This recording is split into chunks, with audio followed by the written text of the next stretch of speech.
우리에게 이르신 하나님의 말씀은 사무엘상 26장 21절부터 25절까지의 말씀인데요. 25절 한 절 말씀은 함께 읽도록 하십시다. 사울이 이르되 내가 범죄하였도다. 내 아들 다윗아 돌아오라. 내가 오늘 내 생명을 귀하게 여겼은즉 내가 다시는 너를 헤아려 하지 아니하리라. 내가 어리석은 일을 하였으니 대단히 잘못되었도다 하는지라. 다윗이 대답하여 이르되 왕은 창을 보소서 한 소년을 보내어 가져가게 하소서. 여호와께서 사람에게 그의 공의와 신실을 따라 갚으시리니 이는 여호와께서 오늘 왕을 내 손에 넘기셨으되 나는 손을 들어 여호와의 기름 부음을 받은 자 치기를 원하지 아니하였음이니이다. 오늘 왕의 생명을 내가 중히 여긴 것 같이 내 생명을 여호와께서 중히 여기셔서 모든 환난에서 나를 구하여 내시기를 바라나이다 하니라. 함께 합시다. 사울이 다윗에게 이르되 내 아들 다윗아 내게 복이 있을지로다. 내가 큰 일을 행하겠고 반드시 승리를 얻으리라 하니라. 다윗은 자기 길로 가고 사울은 자기 곳으로 돌아가니라. 어느 시골에 사는 자매가 너무 사는 게 힘이 든 거예요. 아무리 열심히 땀 흘리고 노력을 해도 삶이 개선이 되지 아니하고 고난은 더 많이 밀려오는 것 같으니까 그럼에도 불구하고 예수 믿는 믿음 하나만을 가지고 소망을 품고 살아가는데 하나님께 아무리 기도해도 응답이 되지 아니하고 삶이 나아지지 않으니까 늘 입에 달린 기도가 이 기도였던 거예요. 주여 사는 게 너무너무 힘듭니다. 두 자매가 한결같이 주님 앞에서 늘 그렇게 기도를 했던 모양이에요. 그러다가 어느 날 밤에 잠을 자는데 꿈속에서 자기들의 모습을 보게 된 거예요. 근데 꿈속에 자기들의 모습을 보는데 정말 엄청나게 큰 십자가를 질질 끌고 가고 있는 자신들의 모습을 발견하게 된 거죠. 그 모습을 보는데 저게 진짜 내 인생인가 보다 싶기도 하고 그 꿈속에서 바라보는 자신들의 모습이지만 너무 절망스럽고 힘들어가지고 참 마음이 괴로웠는데 마침 그 앞에서 예수님께서 방긋 웃으시면서 걸어오고 계시는 거예요. 항상 우리 주님은 따뜻한 미소로 우리에게 찾아오시는 분 아닙니까? 그 예수님을 보는데 이 두 자매가 주님께 이렇게 하소연을 한 거예요. 예수님은 원래 직업이 목수 아닙니까? 우리가 짊어지고 있는 이 십자가가 너무 무거운데 감당키가 어려우니 좀 잘라주십시오. 예수님께서 물으셨어요. 어디서 아마도 이만큼 잘라줄까 했더니 여기서 요따만큼만 좀 잘라주십시오. 그래 예수님이 그걸 탁 잘라주셨어요.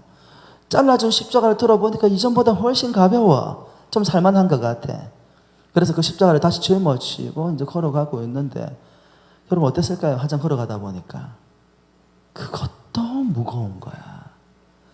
그래가지고 또 두 자매 입술 가운데 불평이 나온 거예요. 아니 이놈의 십자가는 왜 이렇게 무거운 거야 도대체.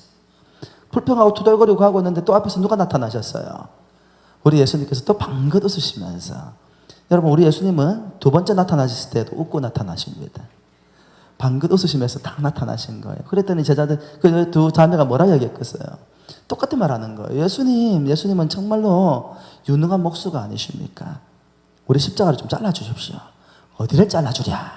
라고 했더니 여따만큼 잘라주시고 여기도 잘라주시고 여기도 잘라주시고 여기도 잘라주시고 우리 주님께서 방긋 웃으시면서 톱질을 해가지고 다 잘라주셨어요. 들어보니까 어때? 훨씬 가벼운 거예요. 기쁜 마음으로 그 십자가를 메고 가는데 그것도 가다 보니까 어땠을까요? 너무 무거운 거야. 주님 좀 잘라주려면 우리가 요구하는 만큼 잘라주지 마시고 우리가 편안하게 될 수 있을 만큼 좀 잘라주시지. 그러고 있는데 마침 누가 나타나셨어요? 우리 예수님이 나타나셨어요. 어떻게 나타나셨을까? 방긋 웃으시면서 나타나신 거예요. 우리 주님은 세 번째 나타나셔도 웃고 나타나십니다. 무엇이 그리 좋으신지 몰라 하여튼 간에. 방긋 웃으면서 나타나셔가지고 그 앞에 나타나니까 이 두 자매가 뭐라고 얘기했겠어요? 예수님 이것도 무거워 죽겠습니다.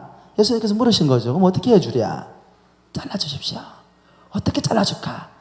요렇게 자르고 요렇게 자르고 요렇게 자르고 요렇게 자르고 십자가가 어디에 올라갈 정도로 우리의 손바닥에 올라갈 정도로 좀 잘라주십시오.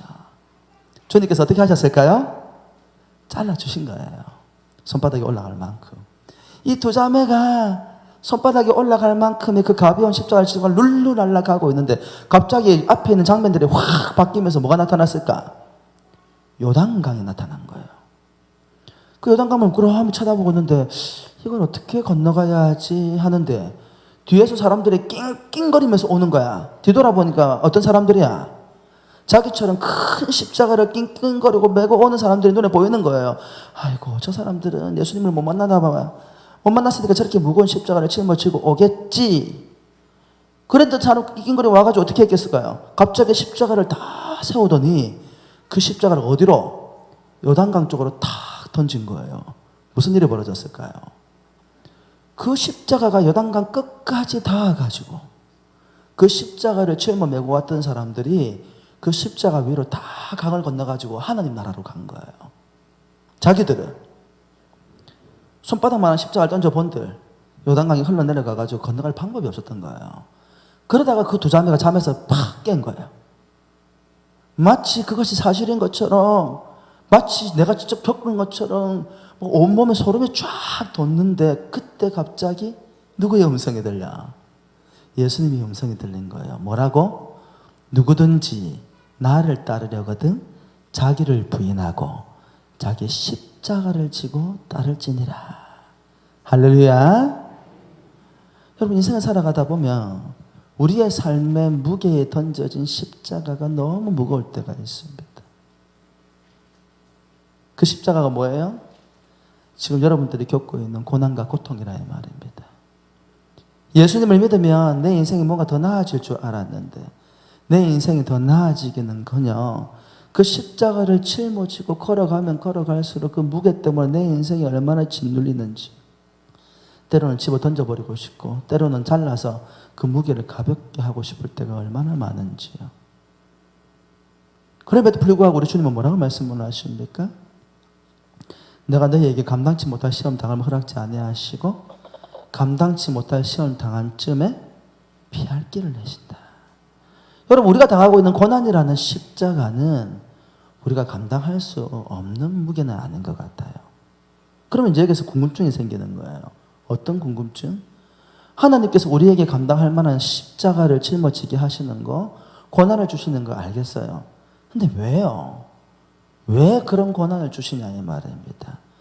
우리는 지금까지 다윗의 삶을 통하여서 계속해서 고난을 당하고 있는 다윗의 모습을 보고 있습니다. 그렇죠?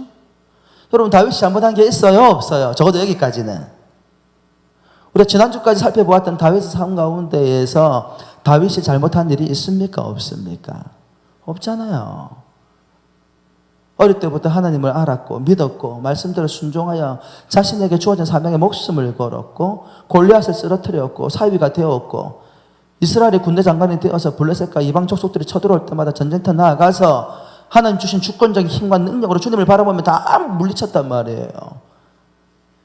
사울도 인정하고 관료들도 인정하고 백성들도 다 추앙받는 멋진 삶을 살고 있다고 생각하는 그때에 갑자기 사울이 창을 들어가 자기를 죽이려고 집어 던졌단 말이에요. 다윗이 하나님 앞에 신실하게 산 것밖에 없는데도 불구하고 고난을 당하고 있더라 이 말입니다. 저는 여러분의 인생에 다윗의 모습을 보면서 위로를 받기를 주의 이름으로 축원합니다. 우리가 믿음으로 잘 살아도 때로는 사단이 우리에게 창을 날릴 때가 있다니까요. 그런데 문제는 뭐예요? 오케이, 이거 인정합니다. 믿음으로 살아도 우리의 인생 가운데 고난이 있다는 거 인정할게요. 그런데 무슨 데자뷰도 아니고 똑같은 고난을 반복해서 당할 때에 우리는 낙심합니다. 여러분, 그렇지 않습니까?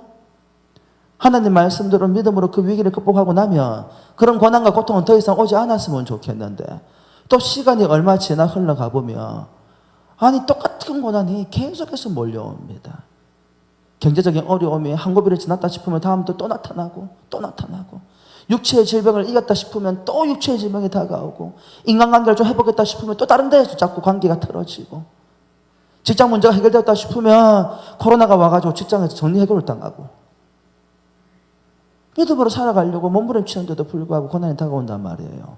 그러면 이런 고난들을, 이 반복적인 고난들을 우리는 도대체 어떻게 해석을 해야 되냐 이 말입니다. 다윗은 그 질문에 대한 나름대로의 의미 있는 답을 우리에게 그 삶을 통해서 보여줍니다. 하나님은 이런 반복되는 고난을 통하여서 다윗을 시험하셨습니다. 다르게 얘기해 볼까요? 하나님은 지금 여러분들이 겪고 있는 이 반복적인 고난을 통하여서 여러분들을 시험하신다라는 거예요. 그럼 무슨 시험을 하시는데요? 첫 번째로 인간은 잘 변하지 않습니다. 누구 이야기죠? 사울 이야기입니다. 밑에 있는 우리 성경 구절 읽어볼까요? 설교 요약지에 나와 있는 성경 구절을 같이 보시면서 한번 볼까요? 사무엘상 26장 2절 말씀을 함께 읽어볼까요? 시작. 사울이 일어나 십 광야에서 다윗을 찾으려고 이스라엘에서 택한 사람 3,000명과 함께 십 광야로 내려가서. 여러분 어디서 많이 본 장면 아닙니까? 26장에 처음 등장하는 이야기인가요? 아닙니다. 사무엘상 24장에 엔게디 광야에 숨어있던 다윗을 누가 사울이 죽이려고 3,000명의 군사를 이끌고 찾아왔었잖아요. 근데 동물 속으로 용변 보러 왔다가 누가 다윗을 만났는데 다윗이 어떻게 했어요? 자신을 죽이려고 하는 사울을 죽이지 아니하고 옷깃만 살짝 베고 난 이후에 다윗이 나가고 난 다음에 멀리에서 사울 왕이여 보소서, 내가 당신을 죽일 수 있는 기회가 있었음에도 불구하고 하나님께서 기름 부어 세운 자를 해야 하는 것은 하나님께서 금하는 일이므로 내가 그리하지 않았습니다. 사울은 하나님도 없고 사람도 없고 누구 천상천하 유아독존한 세상에 나밖에 없는 거예요. 나만 잘 먹으면 되고 나만 잘 살면 되는 거야. 그런 세상적인 사울 앞에서 다윗은 세상적인 방식으로 대하지 아니하고 지극히 하나님 앞에서 신앙적인 방식으로, 성경적인 방식으로 악을 선으로 갚았단 말이에요. 그러니까 다윗이, 사울이 어떻게 했어요? 눈물을 펑펑 쏟아가면서 아들아, 내 아들아, 내가 너를 죽이려고 하는데도 불구하고 네가 나를 이렇게 선하게 대하였구나. 너는 진정 하나님께서 복을 주실 사람이다. 그리고 너야말로 이스라엘의 왕이 될 자다. 네가 왕이 되거든 나를 기억하여서, 내와 내 자식들을 기억하여서 선대하기를 바란다. 그게 사무엘상 24장에서 나왔던 이야기죠. 근데 무슨 일이 벌어졌어요? 그렇게 가지고 눈물 펑펑 쏟아가면서 다윗이 자신에게 행한 일 때문에 내가 기어이 은혜를 갚으리라고 말했던 사울이 불과 얼마 안 지나가지고 다시 3,000명의 군사를 이끌고 왔습니다. 무엇 때문에요? 왜일까요? 잘 보셔야 됩니다. 여러분, 하나님을 버렸고 하나님께 버림받은 사울이기 때문에 이렇게 행동하는 것이라고 생각하시면 착각이에요. 여기 앉아있는 저와 여러분들도 얼마든지 이와 같을 수 있습니다. 그 역을 누가 보여주었어? 우리 믿음의 조상이라고 말하는 아브라함이 보여주었잖아요. 하나님께서 아브라함에게 내 본토 친척 아비의 집을 떠나 내가 내게 지시할 땅으로 가라. 잘 갔어요. 근데 가서 도착해보니까 뭐가 있었어? 하나님이 주신 약속, 약속의 땅, 복, 번성한 자식이 아니고 제일 먼저 가자마자 만난 게 뭐였어요? 기근을 만났잖아요. 기근을. 그 기근을 만나자 아브라함이 하나님이 주신 명령, 네 약속한 땅에서 떠나지 말라는 말씀을 순종할 수가 없어가지고 자기 가족들을 데리고 어디로 피했어요? 애굽으로 피했다가 피할 때 자기 아내를 누이라고 거짓말시켰죠? 그래가지고 그 아내를 누구한테 빼앗길 뻔했어요? 바로에게 빼앗길 뻔했잖아요. 하나님의 은혜로 하나님께서 바로에게 현명하게 나타나셔가지고 사라를 다시 회복시켜 주셨는데, 그렇게 돌아오고 난 다음에 또 얼마 안 지나가지고 무슨 일이 벌어졌어요? 가나안 땅에 또 기근이 온 거야. 그러니까 그때에도 하나님께서 아브라함에게 가나안 땅 떠나지 말라고 했는데 아브라함이 어떻게 했지요? 하나님의 약속의 말씀을 신뢰하지 못해가지고 가나안 땅을 떠나서 그랄로 갔잖아요. 그랄로 갔다가 그랄의 폭군이었던 누구를 만났어? 아비멜렉을 만났단 말이에요.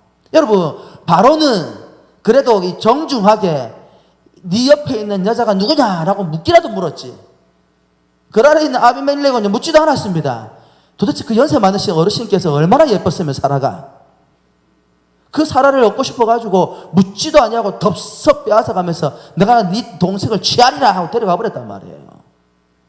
근데 하나님께서 사라를 범하려고 하는 아비멜렉을 깊은 잠에 빠지게 하시고 나중에 꿈에 나타나셔가지고 책망하시잖아요. 여러분, 이미 한번 하나님의 약속을 순종하지 못하고 애굽으로 내려갔던 아브라함이 왜 다시 기근이 오자 어디로? 그랄로 도망간 것일까요? 이유가 뭐예요? 잘 보십시오. 하나님의 말씀을 자신의 삶의 기준점 표대로 삼지 않으면 우리는 언제든지 하나님의 약속의 땅을 떠날 가능성이 있다는 거예요. 다른 말로 하면 하나님이 내 삶의 중심이 되지 않는 인생은 쉽게 변합니다. 여러분, 신실한 믿음의 사람은 하나님의 뿐만 아니라 사람들에게도 신뢰를 줍니다. 할렐루야. 엄마야, 이해가 잘 안 돼요? 다시 얘기해 볼까요? 따라 하십시다. 하나님께 신실한 사람은 사람에게도 신실합니다. 여러분은 여러분 주변에 있는 사람들에게 어떻게 평가를 받습니까? 약속을 잘 지키는 사람, 신실한 사람이라는 평가를 받습니까? 아니면 쟤는 교회 다닌다더니. 여러분, 교회 다니는 사람의 이름이 칭찬을 받아야 되겠습니까? 비난을 받아야 되겠습니까? 그럼 여러분들은 칭찬을 받고 있습니까? 비난을 받고 있습니까? 왜 그런 현상이 벌어지죠? 우리의 삶에 그리스도 예수로 충만하지 않기 때문입니다. 점진적으로 아브라함은 철저하게 하나님 중심적인 삶을 살아가지만 그때의 아브라함은 하나님을 철저하게 신뢰하지 못했습니다. 하나님을 신뢰하지 못했기 때문에 눈앞에 있는 현실이 자신의 삶이 되어버리는 거예요.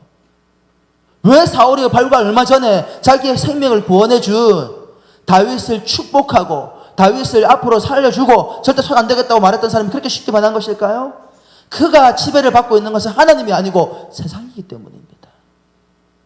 세상은 각자 소견에 옳은 대로 살아가는 것입니다. 물질이 주인이 되고 자신의 개인의 만족과 자신의 탐욕이 삶을 지배하는 것이 세상이란 말이에요. 비록 생명을 구해준 그 다윗의 은혜를 순간적으로 기뻐했지만 세상이 그의 마음을 지배했기 때문에 그 은혜는 온데간데 없어지고 무슨 일이 벌어졌어요? 다시 얼마 가지 않아서 사울을 죽이러 왔단 말이에요. 잘 들여다보십시오. 하나님이 없는 인생은 쉽게 변합니다. 그리스도인들이 왜 쉽게 변합니까? 그들의 삶의 초점을 하나님으로 두지 아니하고 삶의 관심과 삶의 포커싱을 세상에 맞추고 있기 때문이라 이 말입니다. 그러면 예수님께 포커싱을 맞추면 무슨 일이 벌어지는데요? 여러분, 참된 예수님을 만나면 인격이 변화될 뿐만 아니라 삶이 온전하게 변화가 되어집니다. 누가복음 19장 8절에 보면 삭개오가 예수님을 만나고 싶어가지고 쫓아다니는 장면 나옵니다. 예수님이 마을에 오신다는 소문을 들었는데 삭개오는 어떤 사람이에요? 세리장이고 부자라고 성경에 나와 있단 말이에요. 누가복음 19장에 보면. 그런데 세리장이고 부자지만 마음에 공허함이 있는 거예요. 마음에 공허함이 있는 거예요. 그 물질로도 자신이 가지고 있는 지위로도 결코 채워지지 않는 공허함이 있었단 말이에요. 근데 누구에 관한 소문을 들었어? 예수님에 관한 소문을 들었단 말이에요. 삭개오는 세리장이고 부자지만 사람들에게 손가락질 받는 사람이었습니다. 그 당시에 세리들은 동정을 착취하는 사람이라는 오명을 짊어지고 있었어요. 실제로 그러기도 하였고요. 주변에 친구 하나 변문한 사람이 없었습니다. 없는 것은 아니지만 부자니까. 그 사람들은 자기를 진정으로 위해서 곁에 있는 사람들이 아니라 삭개오가 부자이기 때문에 세리장으로서 자신들의 세금을 더 많이 걷어가고 덜 걷어갈 수 있는 권한을 가지고 있는 사람들이었기 때문에 옆에 다 붙어 있었지만 사실은 뒤돌아서 가지고 수군거리고 자기에게 손가락질하는 사람이라는 걸 삭개오는 너무나 잘 알고 있었어요. 그래서 삭개오는 많이 불행했습니다. 공허했습니다. 힘들었습니다. 근데 예수님이 오신대요. 그 예수님을 만나면 사람이 변화된대요.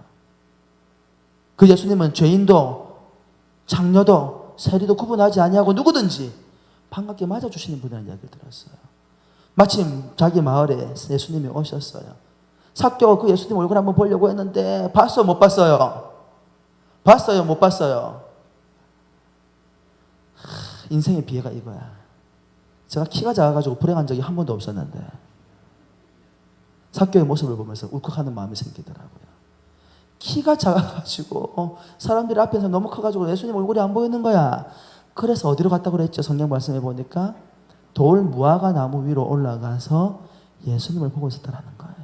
근데 여러분 잘 보십시오. 예수님은 어떤 사람을 만나냐면 군중 심리에 의해서 신기해가지고 예수님을 쫓아오는 사람을 만나주시는 분이 아닌 거예요. 예수님은 누가 진심으로 자기를 찾고 찾는지를 아시는 분이십니다. 성경에 뭐라 말씀하셨습니까? 너희가 전심으로 나를 찾고 찾으면 내가 반드시 너희를 만나 주리라. 할렐루야. 삭개오가 그랬어요. 별로 나무 위에 있었지만 주님의 시선이 여기에 머물러 있지 아니하고 자신을 전심으로 찾는 삭개오를 바라보셨단 말이에요. 뭐라고 얘기했어요? 삭개오야, 내려오너라. 내가 오늘 너희 집에 유할 것이다. 많은 사람들이 예수님을 모시고 싶어가지고 옆에 달라붙어가 붙어가지고 우리 집 가십시다, 우리 집 가십시다 했는데 예수님이 그 사람들의 말에 귀 기울이지 아니하고 누구를 바라보았다라는 거예요? 삭개오를 바라보았다라는 거예요. 여러분, 나중에 누가복음 19장 말씀 잘 보십시오. 삭개오가 기뻐하고 즐거워하며 예수님을 자기의 집으로 모시더라. 여러분, 하나님이 누구에게 은혜를 베푸십니까? 주님을 만나는 것을 기뻐하고 주님과 함께 동행하는 것을 영광스러워하며 그 주님이 자기의 집에 오시는 것을 좋아가지고 춤을 추며 달려가는 사람. 삭개오는 그때 예수님을 인격적으로 만났습니다. 그 이후에 삭개오의 변화는 어떤 변화가 일어났습니까? 사람들이 수군거리고 손가락질합니다. 저 세리장이 아이가 동족들을 억압하고 핍박하고 빼앗던 그 삭개오가 아니냐. 그 이야기가 누구의 귀에 들렸을까요? 예수님 귀에도 들리고 삭개오의 귀에도 들렸을 거예요. 근데 재밌는 게 뭐냐면 삭개오가 그런 말을 듣고 오기가 나가지고 그런 말 한 게 아니에요.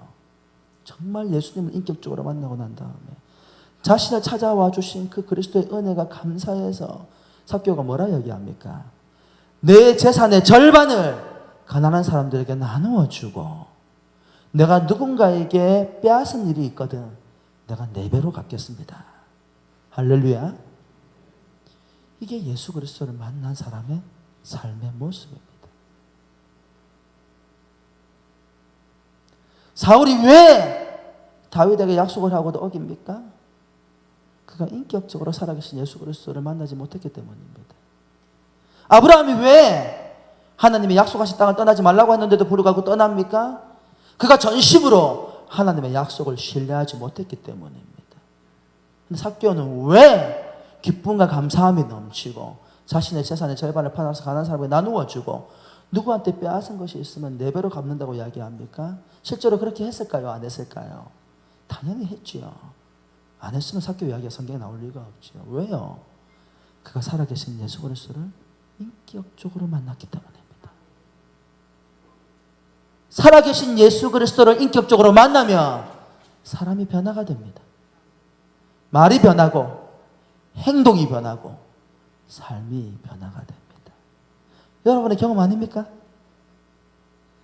여러분 살아계신 예수님을 만나서 주님을 섬기는 것이 너무 기쁘고 가난하고 고통받는 이웃들을 섬기는 것이 너무 기쁘고 예수를 모르고 추구하는 영혼들에게 복음을 전하는 것이 너무 기쁘지 않으십니까? 만약에 그렇지 않다고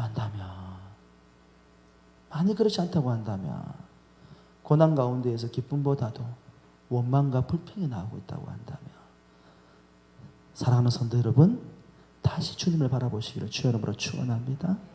그분을 전심으로 찾고 찾으시기를 주의 이름으로 축원합니다. 그러면 주님은 반드시 여러분들을 만나 주실 것입니다. 그리고 지치고 낙심한 여러분 영혼들을 새롭게 회복시켜 주실 것입니다. 고린도전서 3장 10절에서 15절에 뭐라고 이야기합니까? 성경이 이렇게 말씀을 하십니다. 우리 주보에 안 나와 있는데요. 제가 읽어드릴게요. 내게 주신 하나님의 은혜를 따라 내가 지혜로운 건축자와 같이 터를 닦아두매 다른 이가 그 위에 세우나 그러나 각각 어떻게 그 위에 세울까를 조심할지니라. 이 닦아둔 것 외에 능히 다른 터를 닦아둘 자가 없으니 이 터는 곧 예수 그리스도라. 만일 누구든지 금이나 은이나 보석이나 암, 나무나 풀이나 짚으로 이 터 위에 세우면 각 사람의 공적이 나타날 터인데 그날이 공적을 밝히리니 이는 불로 나타내고 그 불이 각 사람의 공적이 어떠한 것을 시험할 것입니다.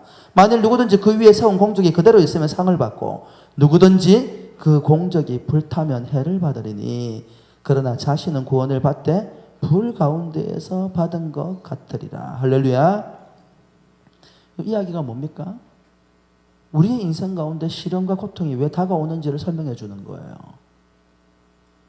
하나님께서 때로는 시련과 고통을 우리의 신앙의 본질을 들여다보게 하는 불로 사용하신다라는 거예요. 여러분 신앙이 금일 수도 있고 은일 수도 있고 나무일 수도 있고 풀일 수도 있는데 때때로 하나님께서 어떻게 하신다라는 거예요? 그와 같은 여러분의 믿음을 불과 같은 고난과 시련 가운데로 밀어넣는다라는 거예요. 그래서 그 시련 가운데에서도 여전히 여러분들이 견고하게 서 있으면 그로 말미암아서 하나님께서 여러분에게 무엇을 베푸시겠다? 상을 베푸시겠다. 여러분 두 번째 타이틀이 뭡니까? 방가로 2번 같이 한번 읽어볼까요? 우리 설교 요약지에 나와 있는 내용 시작. 반복되는 고난 속에서 하나님이 주신 기회를 붙드십시오. 고난은 하나님께서 우리를 괴롭히고 우리를 힘들게 하고 넘어지고 죽이기 위해서 우리에게 주시는 고난이 아니라는 거예요.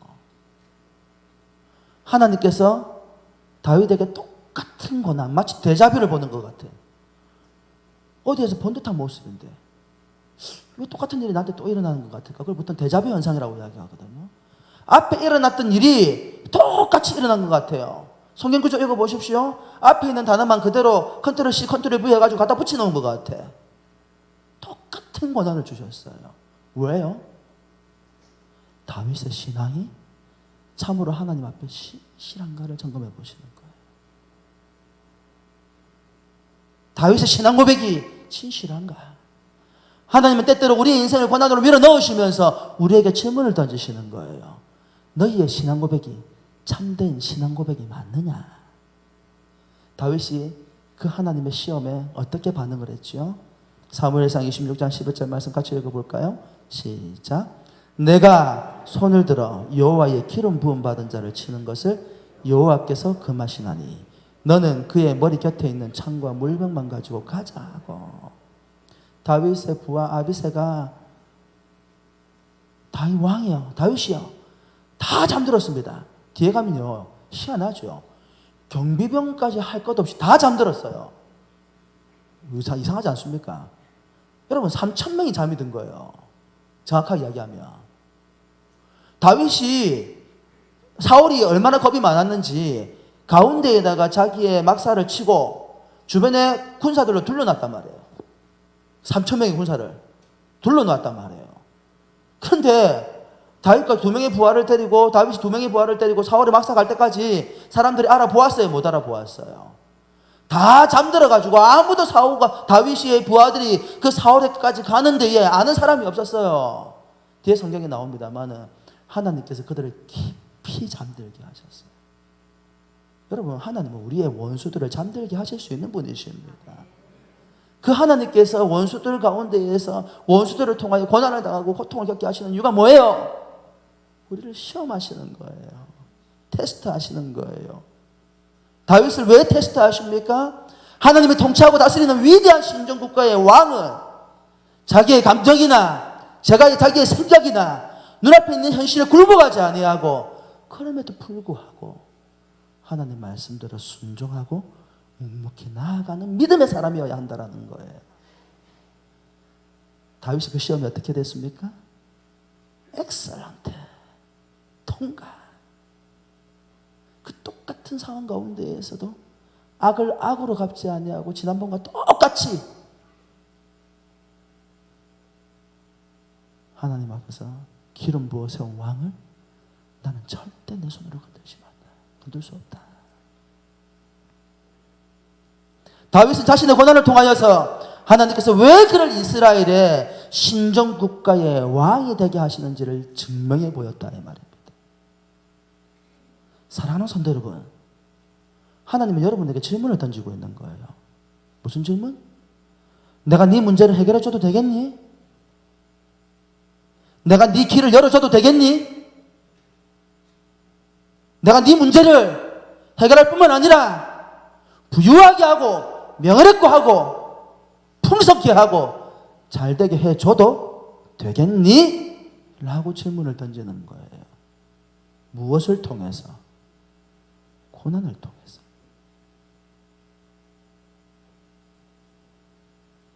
고난 가운데 원망하고 고난 가운데 불평하고 고난 가운데 낙심하고 마치 하나님이 없는 것과 같은 인생을 살아가는 사람들에게 이 이야기는 굉장히 중요한 이야기입니다.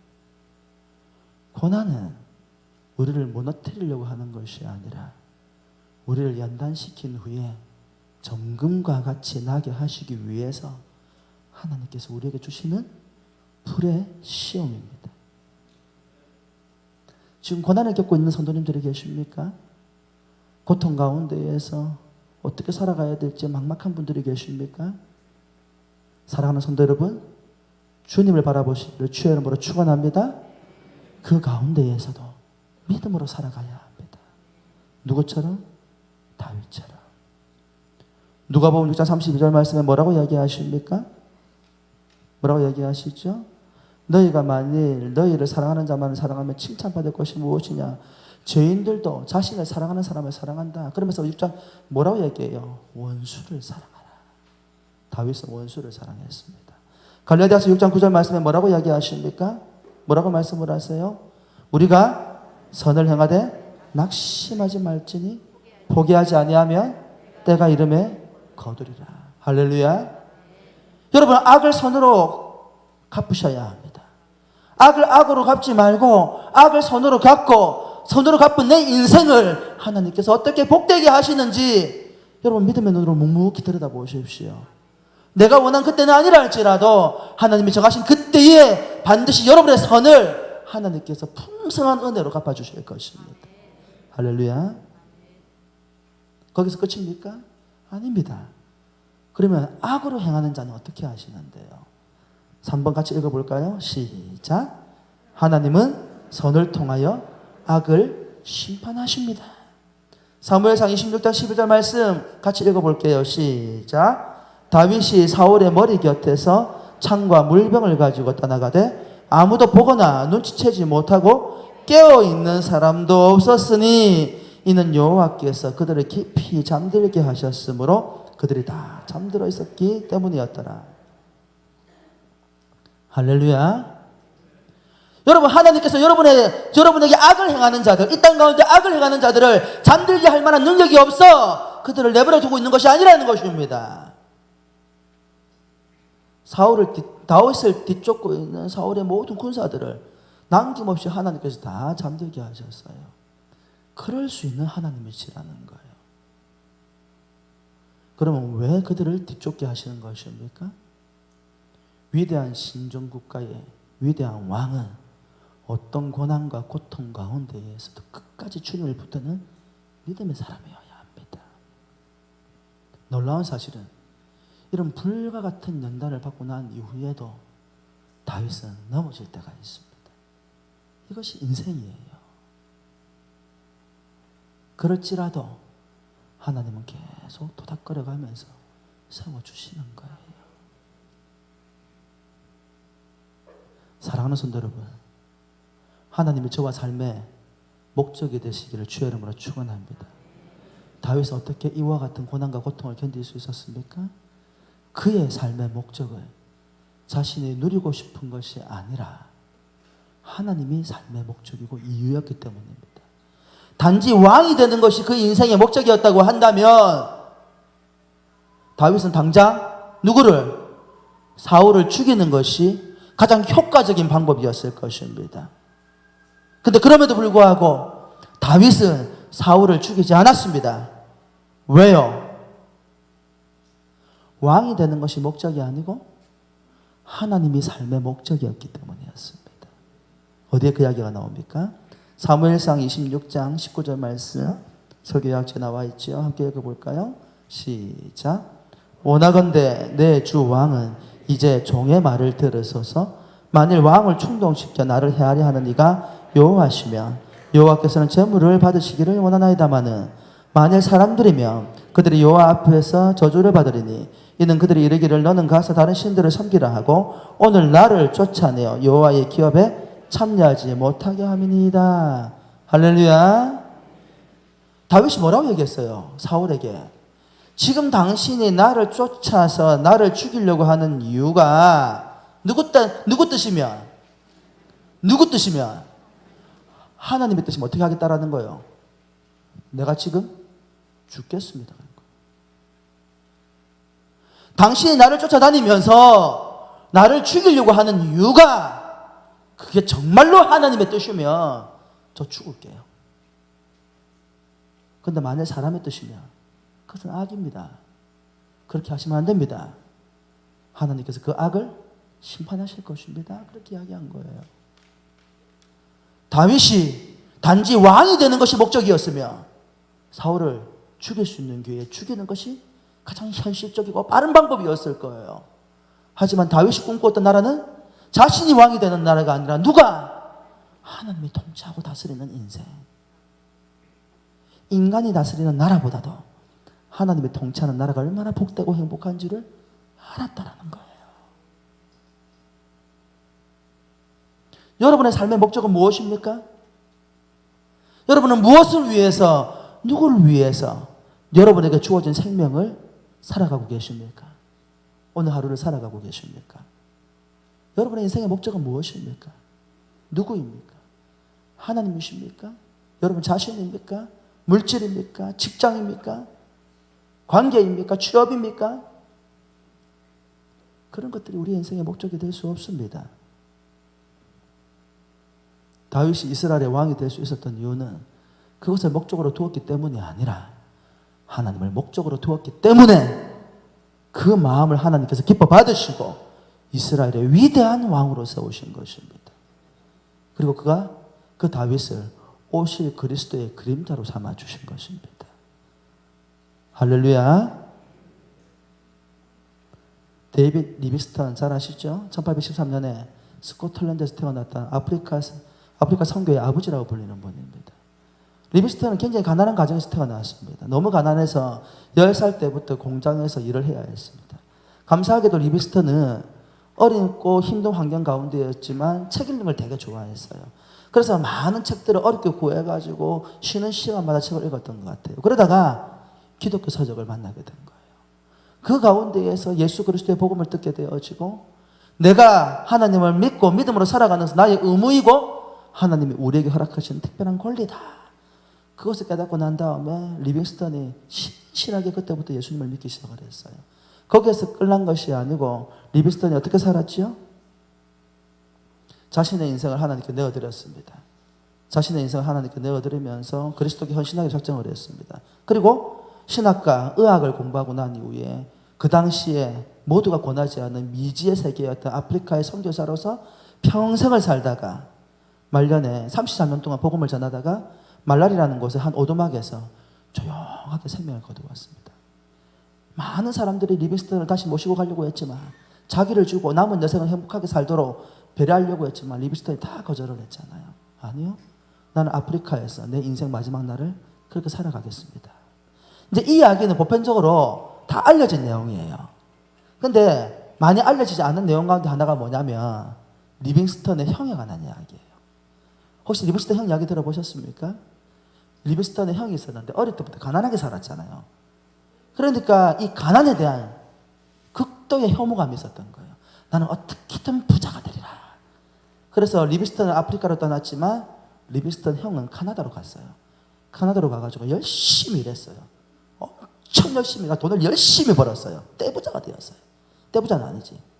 열심히 일해서 번 부자니까. 그리고 형도 죽었어요. 이야기가 너무 시시하죠? 근데 그 리빙스턴의 묘에, 리빙스턴 형의 묘에, 묘비에 뭐라고 그 사람의 이름이 기억된 줄 아십니까? 위대한 아프리카의 선교사 데이빗 리빙스턴의 형의 묘.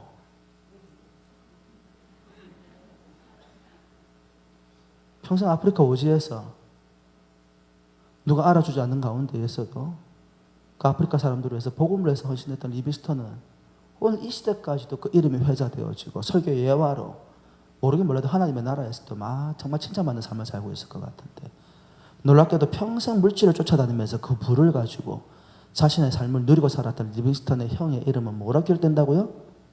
위대한 아프리카 선교사 데이빗 리빙스턴의 형의 묘. 누구도 그 이름을 기억하지 못합니다. 똑같은 배에서 태어나가지고 똑같이 한 시대를 살았지만 동생은 위대한 선교사라서 하나님의 일꾼으로서 인정을 받고 칭찬을 받고 회자되고 기억되지만 그 형은 누구도 알아주지 않습니다. 사무엘상 26장 24절 말씀 같이 읽어볼까요? 시작. 오늘 왕의 생명을 내가 중히 여긴 것 같이 내 생명을 여호와께서 중히 여기셔서 모든 환난에서 나를 구하여내시기를 바라나이다 하니라. 창세기 9장 6절 말씀 시작. 다른 사람의 피를 흘리면 그 사람의 피도 흘릴 것이니 이는 하나님이 자기 형상대로 사람을 지으셨음이니라. 다윗이 사울의 생명을 해하지 않은 이유는 다윗의 고백을 통해 나타납니다. 오늘 왕의 생명을 내가 중히 여긴 것처럼 내 생명을 여호와께서 중히 여겨주실 것입니다. 할렐루야. 여러분들이 다른 믿음의 형제와 자매들을 귀하게 여기고 그들을 잘 섬기면 하나님께서도 여러분들을 귀하게 여기고 은혜와 복을 허락해 주십니다. 우리의 이웃과 우리의 형제와 자매를 별 볼 일 없게 여기고 귀찮게 여기고 하찮은 인생으로 여겨버리면 누가? 살아계신 하나님께서도 저와 여러분들을 별 볼 일 없는 인생, 하찮은 인생으로 여깁니다. 다른 사람을 미워하거나 증오하면 안 됩니다. 다윗은 자기를 죽이려고 하는 사울조차도 미워하거나 증오하지 않았습니다. 왜요? 창세기 9장 6절에 뭐라 말씀하셨어요? 너희가 피 흘리는 그 사람, 너희가 미워하고 증오하는 그 사람이 누구라고요? 바로 나의 형상이다. 하나님의 형상이다. 옆에 있는 분들 얼굴 한번 쳐다보십시오. 그분이 하나님의 형상입니다. 꼭 쳐다보라 할 때 안 쳐다보더라. 특히 부부는 절대 안 쳐다보네 보니까. 사랑하는 성도 여러분, 우리가 타인의 생명을 귀하게 여기고 타인을 귀하게 여기는 것만큼 누구도 하나님께서도 저와 여러분들을 귀하게 여깁니다. 왜 복음의 사명자들, 전도자들에게 하나님 축복하시는 줄 아십니까? 그들의 영혼을 귀하게 여기는 마음을 가지고 있기 때문이에요. 그래서 하나님께서 그들도 귀하게 여기십니다. 여러분들은 어떤 인생을 살아가고 있습니까? 고난과 고통 가운데에서 불평하고 원망하고 살아가고 있습니까? 여러분에게 고난과 고통을 주고 있는 어떤 대상을 미워하고 증오하면서 그들에게 어떻게 모든 것을 갚아줄까? 그렇게 독한 마음을 가지고 살아가고 계십니까? 사랑하는 성도 여러분, 주님을 바라보시기를 주의 이름으로 축원합니다. 주님을 바라보셔야 됩니다. 주님을, 벨소리 말고 주님 바라보셔야 됩니다. 그래야만 우리의 영혼에 하나님이 허락하시는 참된 평화와 하나님의 은혜와 축복이 넘칠 것입니다. 오늘 한 주간 악을 악으로 갚지 말고 악을 선으로 갚으시고 고난과 고통 가운데 원망하기보다도 주님을 바라보시고 타인의 생명을 존중하게 여기며 사랑함으로 여러분도 사랑받는 한 주간 되시고 평생이 되시기를 주 예수 그리스도 이름으로 축원합니다. 기도하겠습니다.